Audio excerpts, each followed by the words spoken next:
ইমাম হুসাইন রাদিয়াল্লাহু তাআলা আনহুর জীবন শুনতে অনেকেই পাগল। কারবালার কাহিনী বলেন খুব ভালো লাগে আমার। হযরতে আবু বকর 2 বছর 6 মাস একাধারে চালালেন। এরপরে তিনি ইন্তেকালের আগে বললেন, তোমরা ওমরকে খলিফার আসনে বসিয়ে নিও। তিনি 10.5 বছর একাধারে চালালেন। এরপরে তিনি কাউকে কারো নাম বলেননি। হযরত ওসমানকে সবাই মিলে পরামর্শের ভিত্তিতে বসিয়েছে। হযরতে ওসমান রাদিয়াল্লাহু তাআলা 12.5 বছর একাধারে রাষ্ট্র চালালেন। এরপরে তিনি ইন্তেকালের পর তাকে শহীদ করা হয়েছিল। এরপরে হযরতে আলী রাদিয়াল্লাহু তাআলা আনহু তিনি চালিয়েছিলেন 4.5 বছর। এই খেলাফতের যুগ হচ্ছে পুরা 30 বছর। কয় বছর? এরপরে হাসান হুসাইন, এরপরে হযরতে মুয়াবিয়া। এর মাঝখান থেকে মুয়াবিয়ার সন্তান এই যে ইয়াজিদ, এই লোকটা জোর করে ক্ষমতা দখল করে রাষ্ট্রের চেয়ারে বসেছে।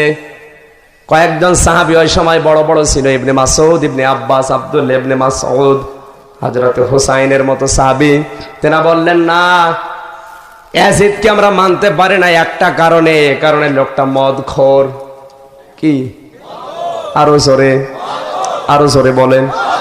এটা মদখোর মানুষকে আমাদের নেতা আমরা মানতে পারি না, কারণটা কি? ছোট্ট কথা বলছে, এবার গান লাগান।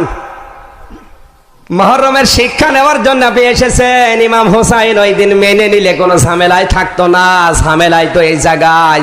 তিনি বললেন, কোন মদখোর মানুষকে আমি এই নেতৃত্বে যে চেয়ারে আবু বকর, ওমর, উসমান, আমার বাবা আলী বসেছে, ওখানে আমি বসতে দেব না। কারণটা কি? খালি কারবালার ঘটনা বলে। আরে ভাই, কারবালা তো এর নাম। ইমাম হুসাইন, তার পক্ষে কিছু মানুষ আসলো বায়াত গ্রহণ করে। ওদিকে ইয়াজিদের পক্ষেও কিছু মানুষ দুনিয়াদার যারা, তারা ওর পক্ষে চলে গেল। কিন্তু এক দেশে 2 রাজা, দেশ চলবে। অস্থিরতা বিরাজ করছে। ওদিকে কুফার লোকজন কয়েকটা চিঠি পাঠাচ্ছে, ইমাম আপনি আসেন। আবার কিন্তু ঘটনা বলার উদ্দেশ্য না, আমার শিক্ষাটা বের করার উদ্দেশ্য। তারা চিঠি দিয়েছে, আপনি আসেন, আমরা আপনার কাছে বায়াত গ্রহণ করব। হযরতে হুসাইন মুসলিম ইবনে আকিলকে পাঠিয়ে দিলেন, যাও তুমি একটু দেখো, পর্যবেক্ষণ করে আসলে কুফার অবস্থা কি। ওই সময় বড় বড় আলেম ছিল কুফায়। মুসলিম ইবনে আকিল সেখানে যে কয়েকটা কথা বলার পরে দেখলেন না, এদের মনোভাব ভালো আছে।